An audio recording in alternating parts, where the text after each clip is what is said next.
بالمصطفى بلغ مقاصدنا واغفر لنا ما مضى يا واسع الكرم يا المصطفى بلغ مقاصدنا واغفر لنا ما مضى يا واسع الكرم.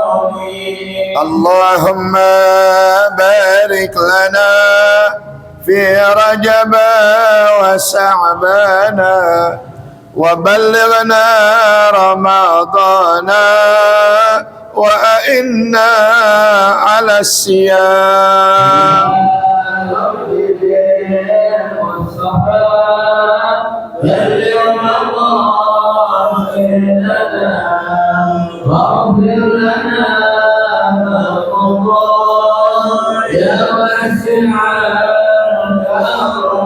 اللهم بارك لنا في رجب وشعبان وبلغنا رمضان وأئنا على القيام.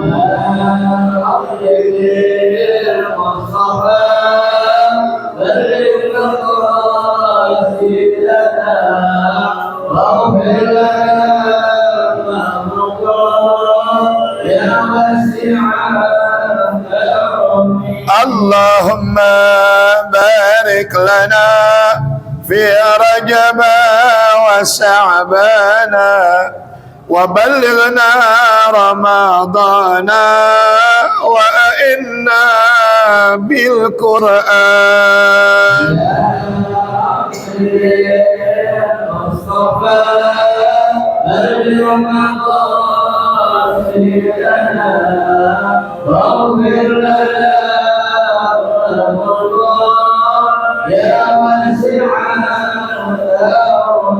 اغفر لنا ذنوبنا وحسن مقاصدنا.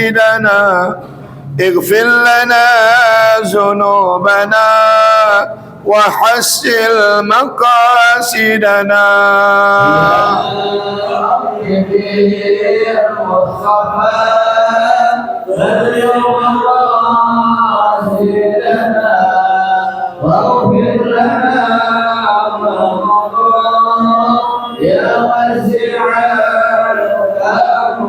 اللهم صل وسلم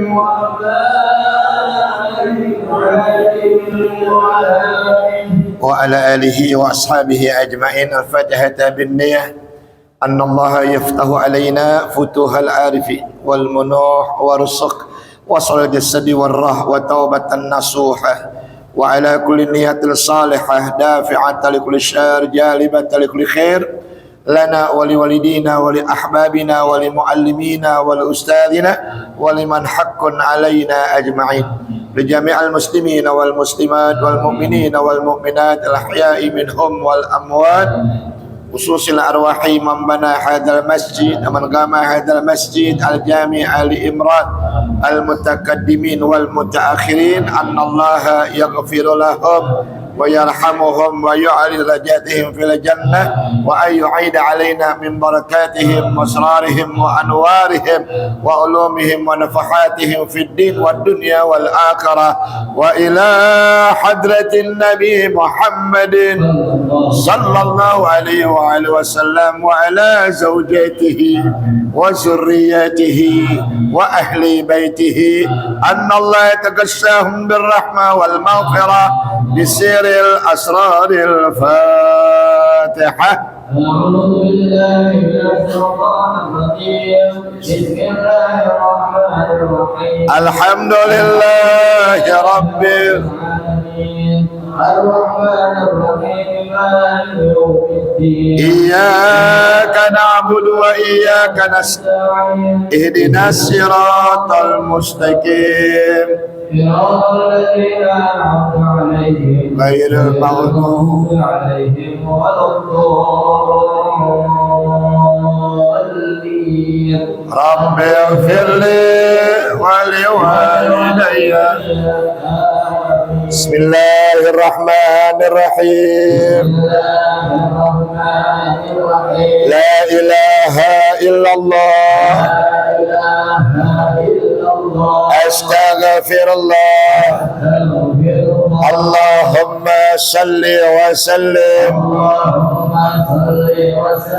على سيدنا محمد وعلى آل سيدنا محمد وافتح لنا به أبواب علمك كما فتحتها على أنبيائك وعلمائك المتقدمين والمتأخرين وانصر علينا رحمتك يا ذا الجلال والإكرام برحمتك يا أرحم الراحمين. والحمد لله رب العالمين.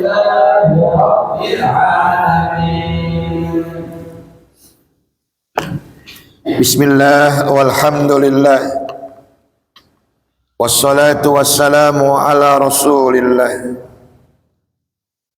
wa ala alihi wa ashabihi wa man nasarahu wa wala wala hawla wala quwwata illa billah amma ba'du.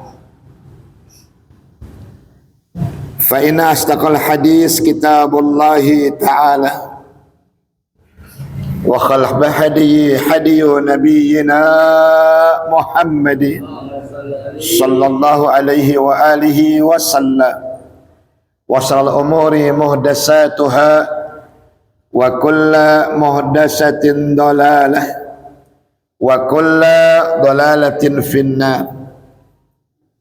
As-sanadul muttasilu ilal imamil muallif rahimahullahu ta'ala wa adaman nafa'a bihi wa bi ulumihi fid daraini amin qala. Adab bersahabat yang ke-23.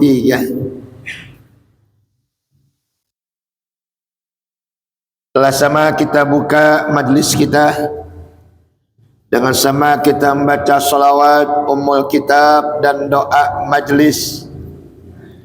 Harapan dan doa mudah-mudahan dengan 3 amaliyah sebagai pembuka kita punya majlis, Allah Subhanahu wa taala memudahkan kita untuk dapat memahami ilmu dan meringankan kita untuk dapat mengamalkannya. Dan tidaklah kita pulang dari masjid ini kecuali sampai rumah Allah telah berikan kita semua ilmu yang bermanfaat yang telah menyelamatkan hidup kita dunia dan akhirat. Amin ya rabbal alamin.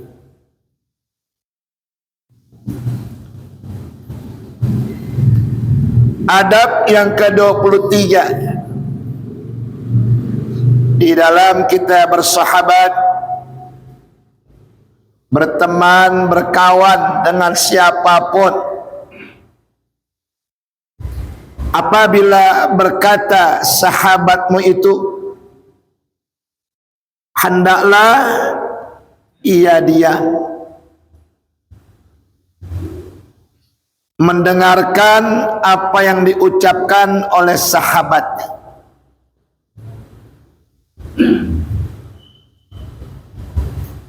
hingga dia selesai daripada ucapannya itu. Jangan dipotong kalau orang lagi bicara, apalagi dia sahabat kita.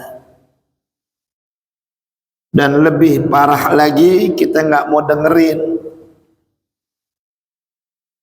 Maka sahabat yang baik senantiasa mendengarkan apa yang dikatakan oleh sahabatnya, selama yang diucapkannya itu merupakan kebaikan-kebaikan sesuai dengan sabda Nabi kita Muhammad sallallahu alaihi wasallam, man kana yu'minu billah wal yawmil akhir, siapa orang yang beriman kepada Allah dan juga hari kiamat, falyakul khairan, hendaklah dia berkata yang baik. Maka ketika dia sudah berkata yang tidak baik, tinggalkan. Jangan kita dengarkan lagi, karena hal itu sama artinya kita ridho dengan apa yang diucapkan, padahal ucapannya itu ucapan yang tidak baik. Sesuai juga dengan sabda Nabi, ar-ridha bil maksiati maksiatun. Siapa orang yang ridha dengan kemaksiatan, maka yang ridha itu berdosa, sama dosanya seperti orang yang berbuat maksiat. Jika teman ngomong baik, dengerin. Ketika ngomong udah nggak baik, tegur. Nggak bisa juga ditegur, tinggalkan. Ya, jangan didengerin, apalagi ditimpalin. Tapi kalau perkataannya baik, dengarkan. Ya, apa yang diucapkan oleh teman kita itu adab dalam kita bersahabat, adab dalam kita berteman, adab dalam kita berkawan. Maka memulai ia akan perkataan yang lain, dan jangan memasukkan perkataannya itu di dalam perkataan orang itu. Jangan diselang, jangan dipotong, ya. Dan hasil daripada segala adab ini, bahwasanya hendaklah diperbuat akan tiap seseorang itu dengan segala perbuatan yang menyukai akan hati mereka itu. Bercanda boleh, tapi jangan keterlaluan. Apa ya kalau bercandanya udah menyinggung perasaan, sudah menghina golongan, udah menghina suku, ya jangan. Sahabat yang baik enggak begitu, ya. Dia selalu berkata yang baik, tidak menyinggung perasaan orang, tidak menyindir orang, apalagi sampai menghina orang, ya. Nabi ajarkan kita bertemu dengan orang yang alim, maka hendaklah kita seperti orang yang bodoh. Tapi tatkala bertemu dengan orang yang bodoh, jangan kita merasa alim. Karena tidak ada manusia yang sempurna, yang maha sempurna hanyalah Allah, ya. Dan jangan diperbuat akan seorang itu dengan segala perbuatan yang dibenci oleh mereka itu. Hendaklah kita berbuat terhadap kawan kita, sahabat kita, teman kita dengan perbuatan-perbuatan yang disukai oleh sahabat kita itu, ya. Syahdan, apabila engkau menuntut, artinya meminta akan sahabat itu supaya jadi ia akan sekutumu. Sekutu maknanya teman yang sangat akrab pada belajar ilmu. Apabila engkau meminta akan temanmu itu supaya jadi ia akan temanmu pada belajar ilmu, dan supaya ia jadi akan teman pada pekerjaan agamamu. Teman yang baik tuh ya, teman yang baik selalu mengajak temannya menjadi sahabatnya di pengajian, menjadi sahabatnya dalam pekerjaan-pekerjaan agama, sholat berjamaah, buka puasa bersama, ya. Kata Imam Syafi'i, kalau engkau menemukan sahabat seperti itu, kawan seperti itu, teman seperti itu, pegang dia. Bahasa kasarnya kata beliau, kalau perlu gigit dengan gigimu, supaya sahabat yang seperti itu enggak lepas dari dirimu. Ngajak ngaji, ngajak sholat, ya, ngajak ibadat,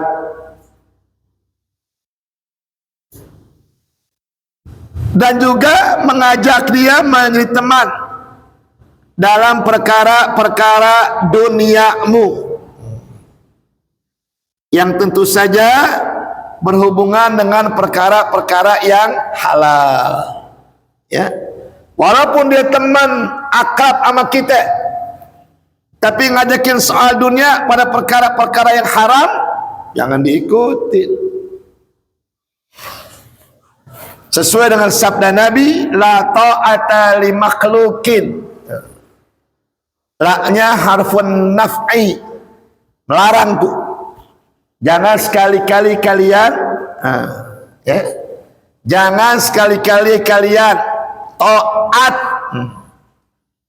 li makhlukin, kepada makhluk apapun, fi maksiatillah, di dalam melakukan kemaksiatan kepada Allah. Jangan diikuti, ya. Ngajak perkara dunia tapi perkara-perkara yang haram, jangan diikuti. Waktu sholat, adalah ngapain sih sholat, waktunya panjang ini, ntar aja sembahyang mah, lagi enak ngobrol kita. Jangan, cegah yang begitu tuh, ya, cegah yang begitu. Jadi kalau teman mengajak kita ibadat, mendekatkan diri kita kepada Allah, gemar dengan perkara-perkara yang halal, pegang tuh sahabat sebaik-baiknya. Jangan sampai terlepas dari tubuh kita, ya.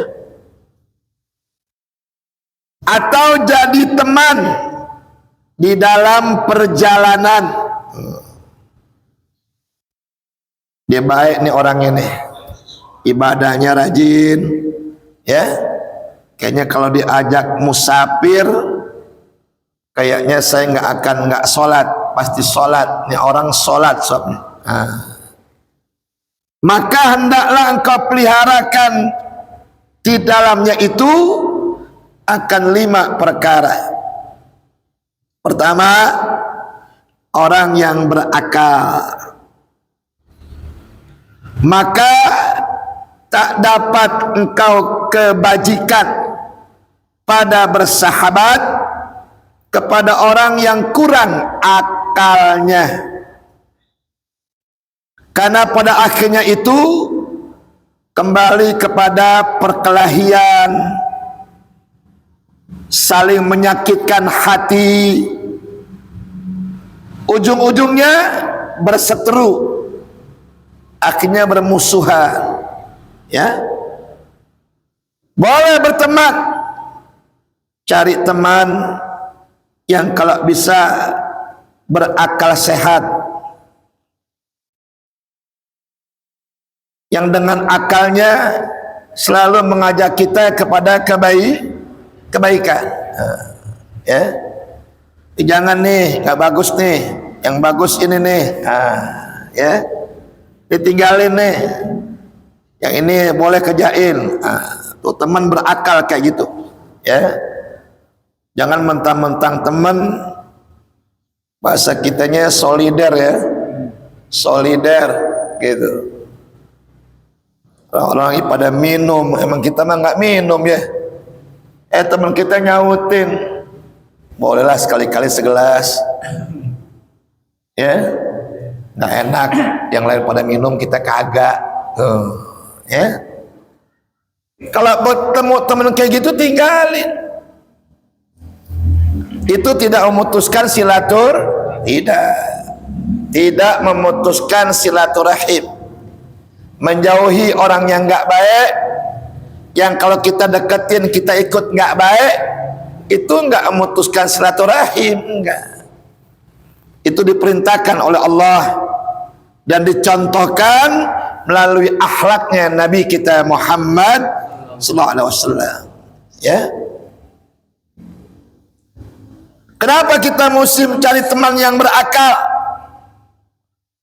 Karena kalau kita bertemu dengan sahabat yang kurang akalnya, kita nggak mendapatkan kebajikan atau kebaikan dari orang itu, ya.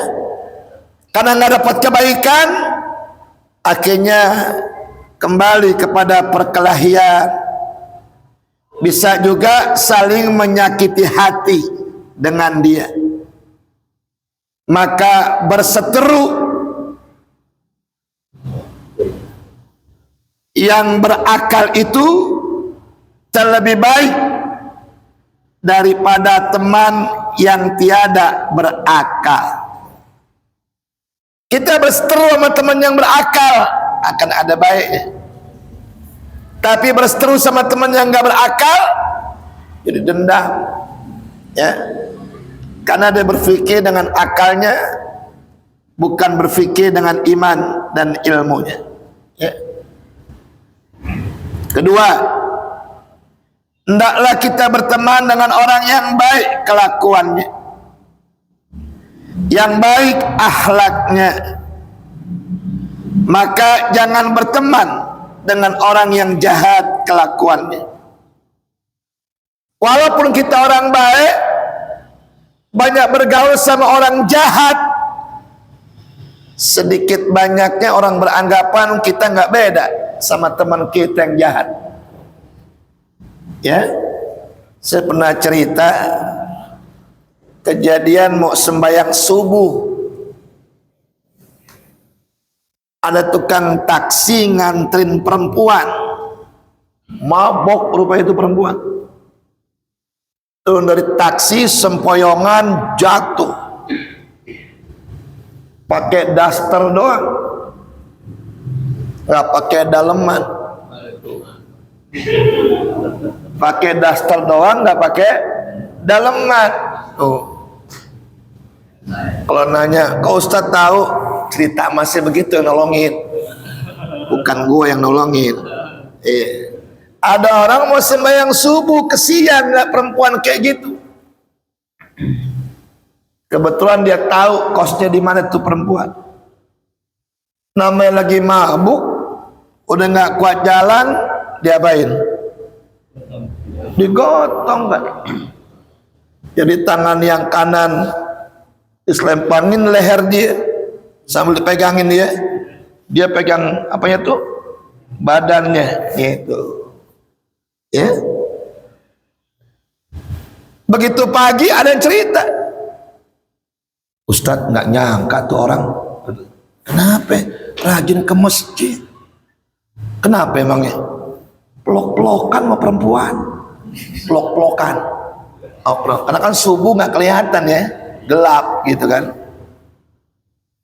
Karena saya tahu, saya bilangin, tuh orang nolongin, bukan pelok-pelokan, nolongin.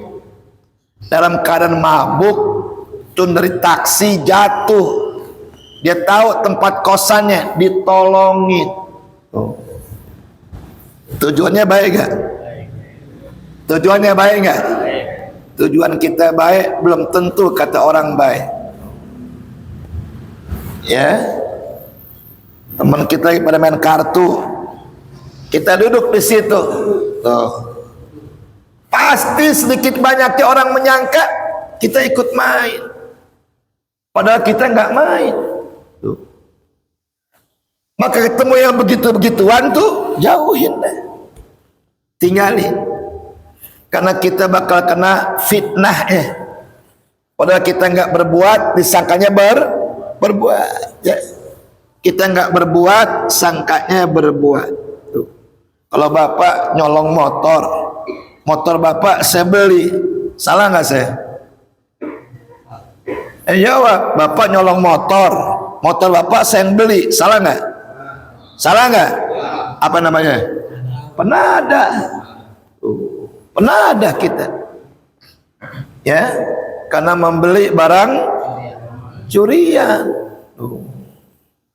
Dan tujuan kita membeli.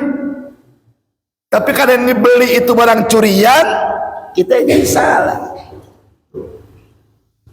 Bapak yang tadi tuh tujuannya nolong, tapi karena yang ditolong kondisinya begitu tuh orang jadi timbul fitnah. Istri kita pesan kalau mau pergi, kalau di rumah nggak ada orang, jangan suka nerima tamu laki. Tuh bilangin tuh. Padahal melayani tamu wajib nggak? Wajib. Tapi tamunya laki, kitanya perem, di rumah nggak ada, timbul fitnah nantinya. Ya. Tapi yang datang tukang kredit Pak Ustadz di luar. Di luar Pak, luar pintu. Akan gue tiap hari kemari. Iya, lu kemari ada laki gue. Sekarang nggak ada laki lagi pergi. Nah, sampai kata orang, lu masuk ke rumah gue, sekarang macam-macam nantinya. Ya, tinggalkan. Sampai Nabi katakan al-mar'u ala dini khalili. Seseorang itu baik tidaknya dia punya agama tergantung baik enggaknya agama temannya. Ya. Jadi yang kedua, adab dalam kita bersahabat, berteman dan berkawan itu, ya, hendaklah kita meninggalkan orang yang tidak baik kelakuannya, tidak baik akhlaknya. Maka jangan kita berteman dengan orang yang demikian itu. Apalagi orang yang nggak baik akhlaknya, nggak baik perangainya, ya, yang tiada pernah memperbaiki akan diri, baik pada ketika memarahi orang, menegur orang, tiada membaiki pada ketika datang hawa nafsunya. Yakni apabila ia marah, maka tiada boleh ditahannya akan dirinya itu. Padahal kata Nabi, orang yang kuat, orang yang hebat, bukan orang yang jago gulatnya, hebat bertinjunya, tapi orang yang kuat, kata Nabi, yang mampu menahan hawa nafsunya ketika lagi marah. Meskipun pada waktu itu bisa saja dia ungkapkan kemarahannya, tapi dia sanggup menahannya. Ya, itu namanya sahabat yang baik. Ya, sahabat yang sejati, yang menjaga nama baik sahabatnya, menjaga nama baik temannya, dan tinggalkan teman-teman yang tidak baik agar nggak menimbulkan fitnah dalam kehidupan kita. Insya Allah, ya. Dan demikian lagi, apabila datang hawa nafsunya orang yang perangainya nggak baik, maka dia nggak akan kuasa menahan dirinya.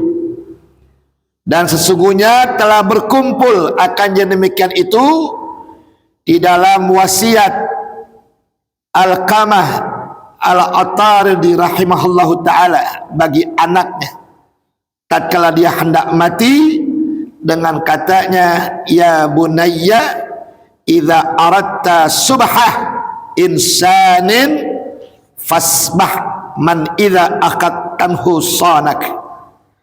Wahai anakku, apabila hendak engkau berteman kepada siapapun yang namanya manusia, maka engkau perbuat sahabat akan seorang yang apabila engkau jadikan ia akan khadam, niscaya memeliharakan dia akan dikau. Sahabat tuh, idza khadamtahu sanakah, manakala dia minta bantuan, tuh teman enggak ragu-ragu untuk membantunya, enggak ragu-ragu untuk menolongnya.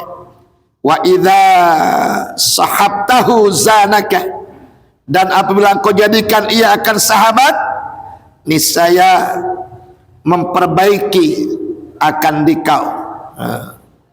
Salat yuk, ngaji yuk, ibadah yuk, ya. Jadikan tuh teman tuh begitu, ya.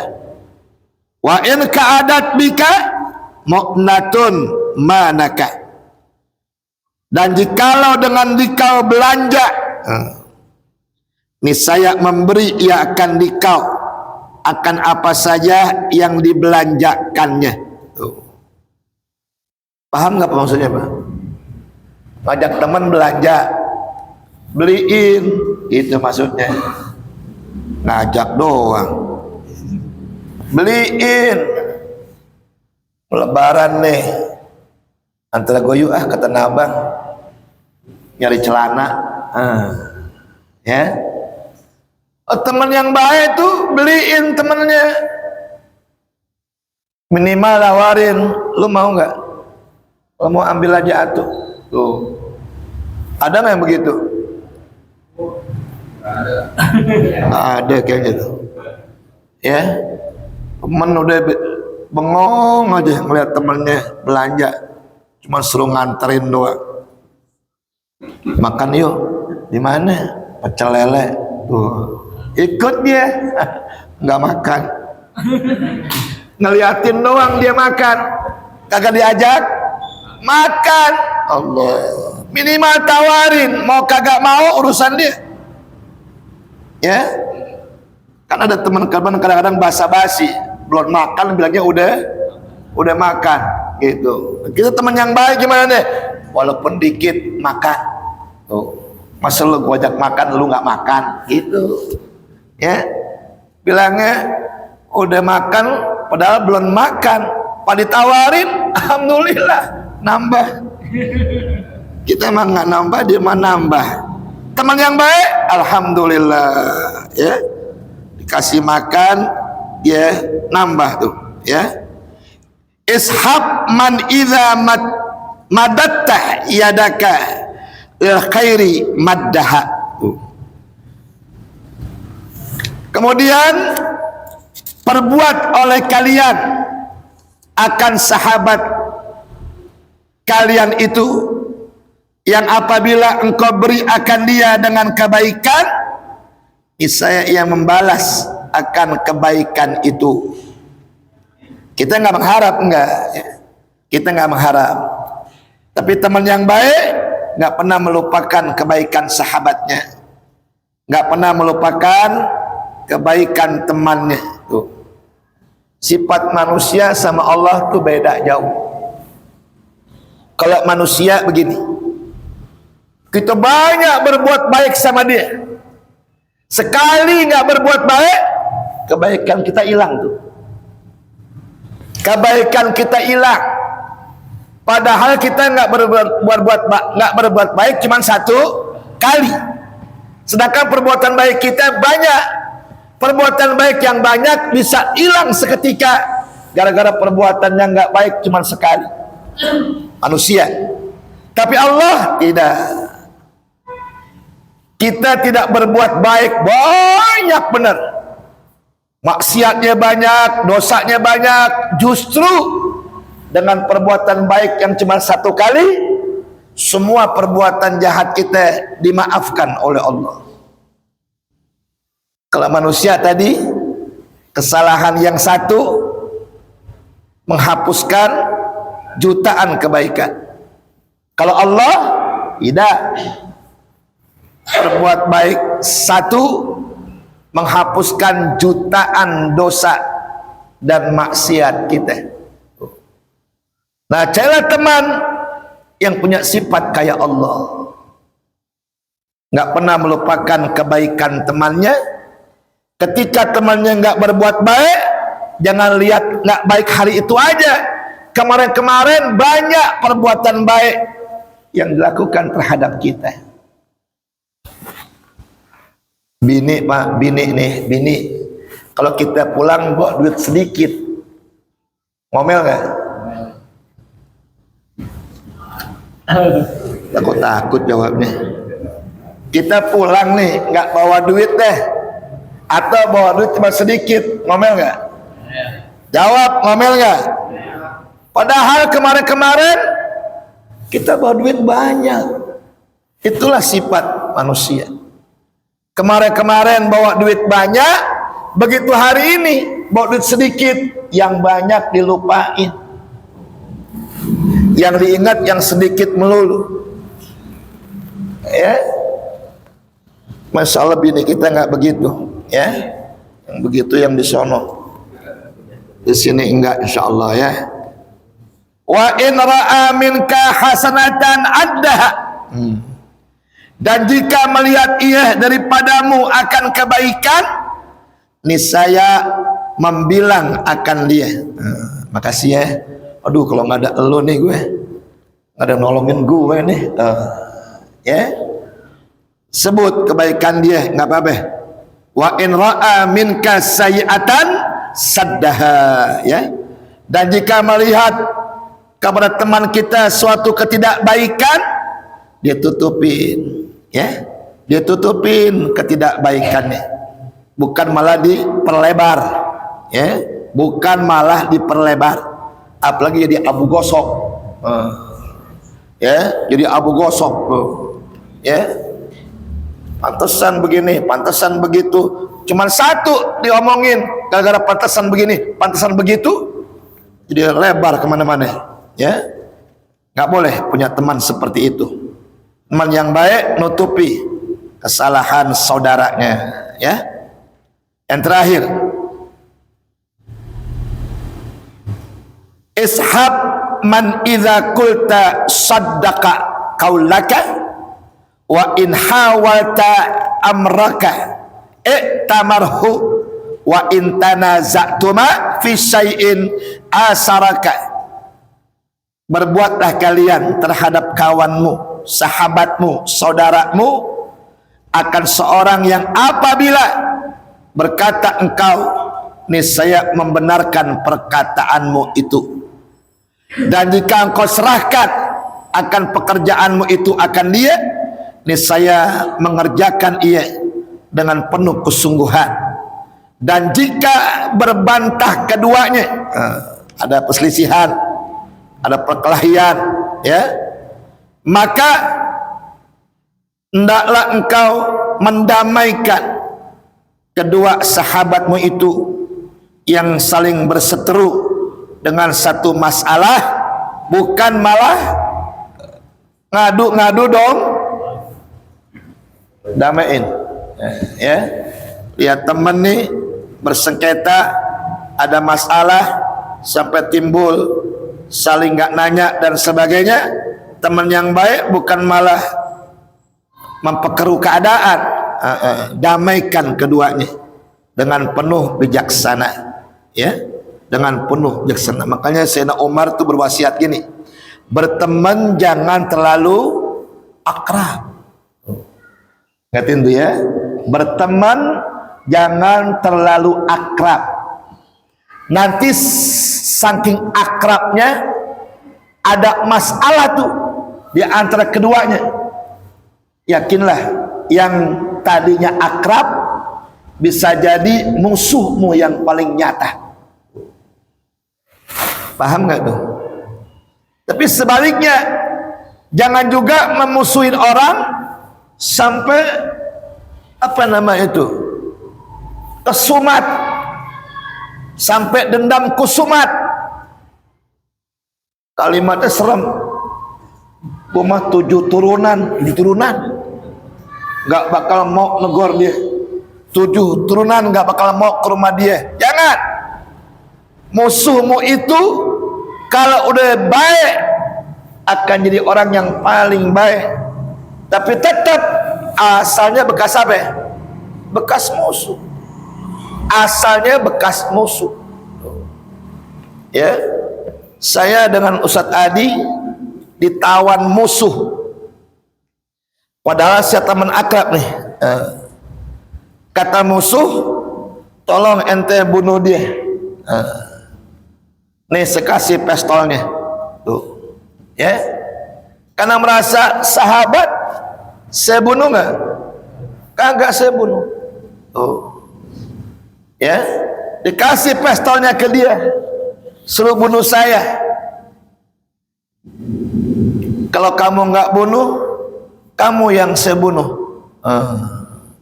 Tadi waktu saya juga main pistol begitu, bunuh dia. Kalau kau tidak bunuh, kau yang aku bunuh. Nggak mau. Saya pulangin pistolnya, balikin ke dia, bunuh dia. Kalau nggak dibunuh, kau yang aku bunuh. Kira-kira apa yang dilakukan? Dibunuh. Karena emang awalnya musuh, walaupun bersahabat tetap selamanya akan menjadi musuh. Apalagi dalam keadaan terdesak. Maka sahabat yang baik nggak begitu. Satu kesalahan bisa menghapuskan banyak kebaikan, itu sahabat yang nggak baik. Sahabat yang baik itu kebaikannya menghapuskan semua kesalahannya. Meskipun kesalahan banyak luar biasa, tapi dimaafkan dengan satu kebaikan. Itu sifatnya Allah yang dicontohkan oleh sahabat dan sifat-sifatnya Nabi kita Muhammad sallallahu alaihi wasallam. Wallahu a'lam bissawab. Ada pertanyaan enggak? Kalau ada pertanyaan silakan.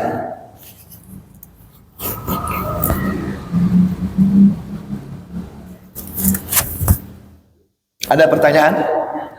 Silakan.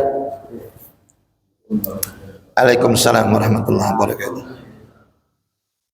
Dia kalau saya baik, dia nggak bisa makan. Tapi hasil uangnya itu boleh, hasil kejahatan. Iya. Iya. Itu hukumnya di mana? Sama ini satu, yang dua lagi satu. Yang itu kan pertemanan. Ini sekarang kita sholat. Kalau orang sholat kan musuh, ya kan?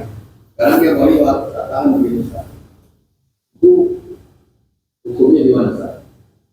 Yang kedua, yang ketiga, itu kalau dari ada yang sholat, kita lihat, karena tidak boleh. Waalaikumsalam warahmatullahi wabarakatuh. Kita bersahabat dengan seseorang baik, nginap di rumahnya, dikasih makan, kasih uang. Tapi kita tahu nih bahwa teman kita ini uangnya bukan dari hasil yang halal. Kita tahu nih. Kalau kita tahu, kita terima, sama artinya kita ngedukung perbuatan jahat dia tuh. Teman yang baik mesti nasihatin, tinggalkan perbuatan yang nggak baik. Nah, kalau kita suruh nginap di rumahnya, kasih makan, kasih duit, kita tahu tuh nggak halal, kita diam aja, dosanya sama kayak dia yang berbuat jahat. Dosanya sama seperti dia yang berbuat jahat, sesuai dengan sabda Nabi kita Muhammad, ar-ridha bil maksiati maksiatun. Siapa orang yang ridha dengan kemaksiatan, maka yang ridha itu berdosa sama seperti yang berbuat maksiat.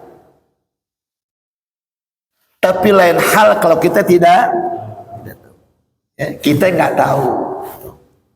bahwa dia tuh perbuatannya nggak bagus, dapat duit dari uang yang haram, kita nggak tahu. Maka sesuatu yang tidak tahu dimaafkan oleh agama. Tapi kalau tahu nggak boleh dilanjutkan, tinggalin sudah. Tuh. Atau kita tadi nggak tahu dah, begitu keluar dari rumah dia ada yang ngomong sama kita ya, terus pengen rumah dia loh, baik dia mau orangnya, mau ngasih makan, ngasih duit gitu. Lu nggak tahu lo, bandar tuh nggak tahu deh bandar apa deh ya. Yang penting barang diharamin aja deh ya. Yang penting barang yang diharamin. Kita tahu nih, udah jangan lanjutin, jangan dilanjutin. Ya, puasa kita makan nggak tahu, batal nggak? Batal nggak? Nggak batal, nggak tahu. Udah tahu batal dimakan. Ya, udah tahu makan membatalkan puasa, dia makan. Batal nggak? Dia tahu. Perbuatan dosa juga begitu. Kalau kita kagak tahu, Allah maafkan. Kalau kita tahu, tinggalkan.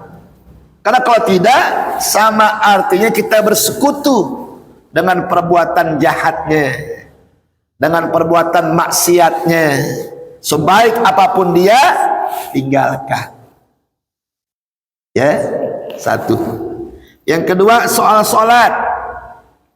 Lagi sholat ada yang lewat Pak Ustadz, kita cegah sama tangan kita. Itu perintah Nabi.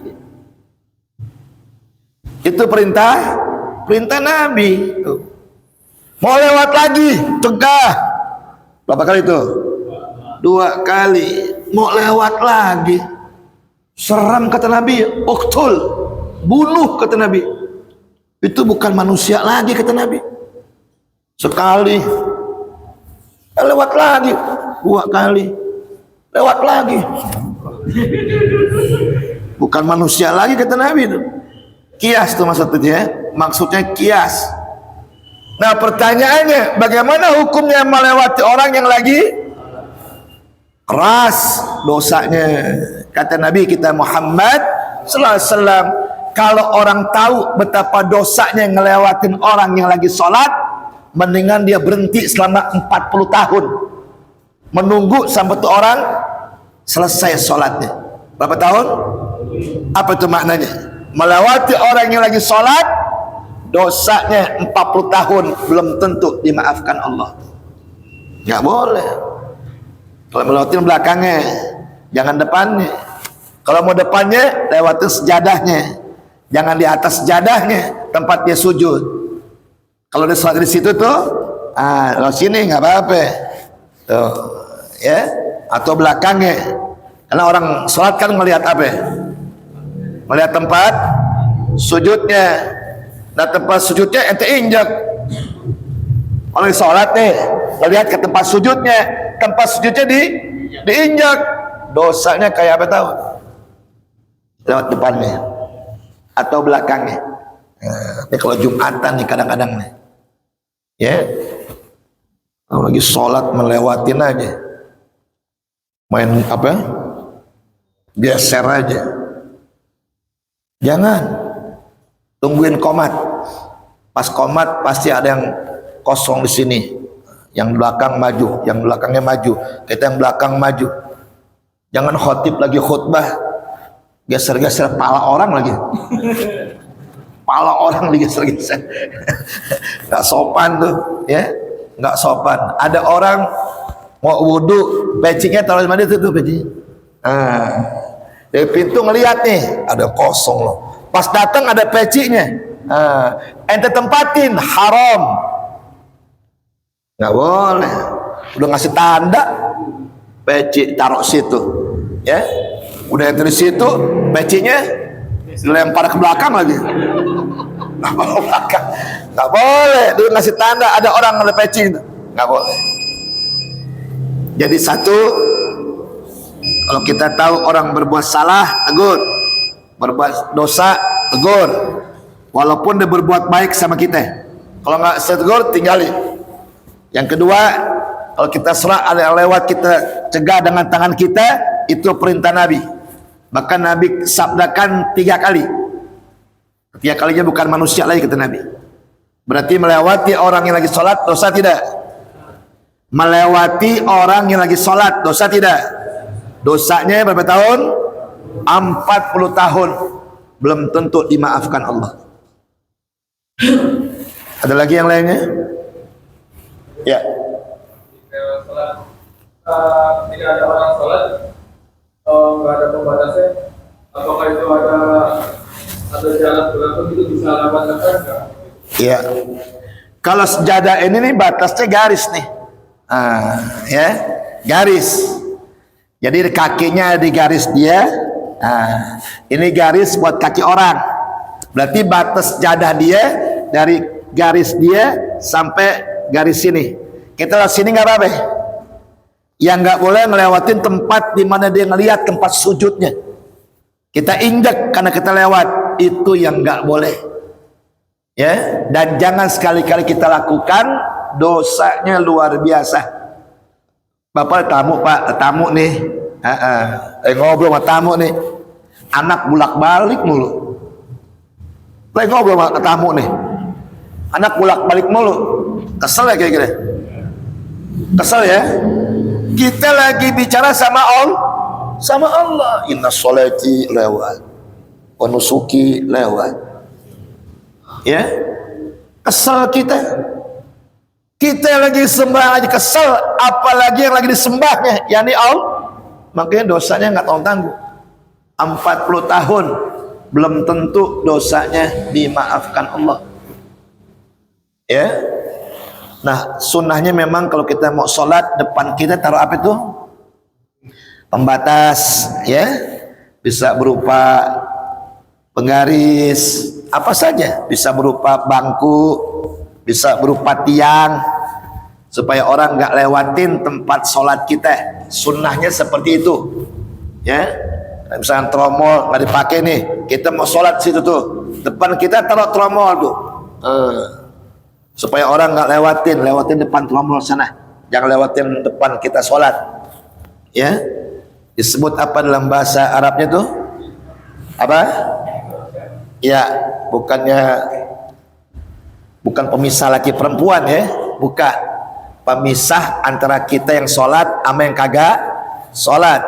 Jangan sampai dia melewati tempat kita. Ada tuh yang jual tuh segede-gede gini nih, ya, tahun depan kita gitu.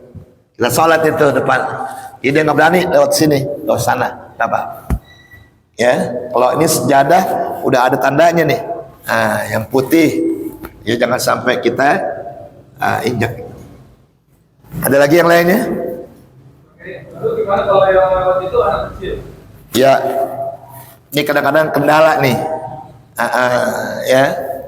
Yang saya kadang-kadang agak sedikit prihatin Pak. Anaknya suruh ke masjid, bapaknya kagak. Ada begitu? Anaknya suruh ke masjid, bapaknya kagak. Nah tuh anak di masjidnya ada ditakutin, dia cuma takut sama bapaknya nggak ada. Tuh. Nah pertanyaannya bagaimana Ustadz yang ngelewatin depan kita anak kecil, belum akil balik? Buat dia mah nggak dosa. Kalau belum akil balik, kita yang sholat keganggu nggak? Keganggu nggak? Yang dosa siapa? Bapaknya. Kalau pengen anak ke masjid, diapain namanya? Tuntut, diajak. Sembayang sini, sebelah bapak ya. Awas macam-macam. Kalau bapaknya ngomong, tuh anak dengar. Tuh, bapaknya kagak ada. Oh, masya Allah. Ya, sejadah segulung, melempar-lemparan, bak buk. Ya, walaupun ada ucapan jangan ngelarang anak kecil ke masjid, iya, tapi tetap akhlak mesti dijaga. Saya juga ngalamin kecil Pak. Saya kan dulu tinggal di Al-Hikmah, Karanganyar, samping kecamatan Sobesar. Tahu kan Pak? Dulu itu ada orang tua tuh galak tuh, namanya Pak Ratim almarhum. tukang bawa delman. Dia kalau ke masjid borotan mbak tuh, borotan. Kalau dia masuk masjid ada anak-anak nih pada nggak sholat bercanda, habis kemudian tuh. Orang bapak jangan tadi bawa ke polsek. Iya, mesti ada yang ditakutin sama tuh anak gitu. Satu orang sampai dia rela nggak sembahyang berjamaah, nungguin di belakang anak-anak. Selesai sholat baru dia sholat berjamaah sama yang lain. Namanya paratim. Ingat banget saya, galak luar biasa tuh. Ditakutin sama anak-anak. Ya kalau dia datang tuh, ini doang nih, udah, dia tenang lah semata gitu. Takutin, ya galak luar biasa tuh. Ya waktu itu. Jadi kalau anak kecil yang lewatin tuh anak nggak dosa, tapi kita sebagai orang tua ngediemin. Udah tahu tuh anak masih anak-anak disuruh ke masjid. Nabi perintahkan didik tuh anak sholat di usia 7. Ingatin nih 7 tahun. Berarti kalau belum 7 tahun jangan ke masjid dulu. Tuh, ya, jangan ke masjid dulu. Pukul kalau nggak sholat di usia 10 tahun. Itu perintah Nabi. Kalau udah 10 tahun masih bercanda juga, ya kan namanya saya sholat di sini kan biar bagaimana kedengeran di belakang yang pada bercanda. Dari mulai takbiratul ihram, Allahu akbar, sampai salam, nggak sembahyang, ada yang begitu. Kalau dia anak-anak bagaimana? Mulai besok jangan diajak ke masjid lagi. Kalau dia usia 10 tahun bagaimana? Tegur, ajarkan akhlaknya sesuai dengan namanya masjid. Ya kata sajadah, tempat sujud, bukan tempat bercanda, bukan tempat bermain. Jangan sampai bercandaannya ngeganggu yang lagi sholat gitu. Jadi anak-anak memang nggak dosa karena dia belum akil balik. Karena belum akil balik, ya, yang dosa orang tuanya mendiamkan anaknya sholat sendirian di masjid tapi bercanda sampai mengganggu orang yang sholat, itu orang tuanya mesti tanggung jawab. Ikut dosa nggak Pak Ustadz? Iyalah. Dia ngediemin, ajak orang tuanya ke masjid, anaknya ajak masjid, bayang sini. Orang tua lu kan begitu ya, bayang sini, sebelah abah nih, lu macam-macam awas lu. Udah diem tenang tuh anak, sembayang depan abahnya, tuh, ya.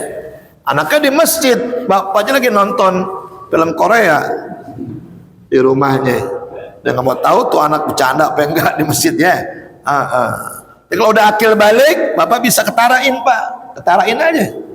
Yang udah akil balik nih nggak ke masjid tapi nggak sembahyang, dia bercanda, ketarin aja mukanya. Nah besok datang lagi, lu sembahyang di rumah, jangan di masjid. Karena lu nggak sembahyang di masjid, bercanda doang. Orang sembahyang lu bercanda, ketarain aja mukanya nggak apa-apa. Ya, nah orang-orang sembahyang dia kagak mau ngapain coba? Sementara orang tuanya nyuruh anak-anak ke masjid suruh ngapain? Suruh sholat, dia nggak sholat. Ngobrol, bercanda begitu, ketarain mukanya. Berapa orang? 3 orang nih. Nih mulai besok nih sembahyang di rumah, jangan sembahyang di masjid. Lu nggak sembahyang di masjid, gitu. Ketarain aja, nggak apa-apa. Demi untuk kebaikan bersama. Insyaallah. Terakhir, kalau masih ada, nggak ada ya. Saya kita baca hadis satu ya, ambil berkahnya. Kebetulan babnya masih bab puasa. Setelah kita masuk bulan puasa, insyaallah ya. Baik.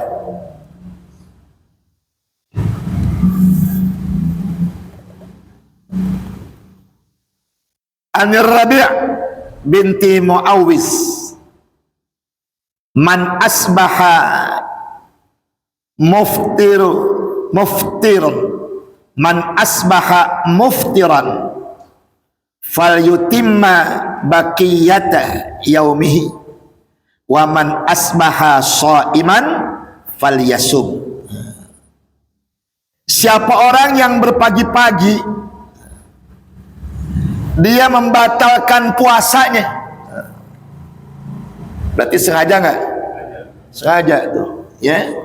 Siapa orang berpagi-pagi dia membatalkan puasanya, falyutimma baqiyata yaumi, maka bagi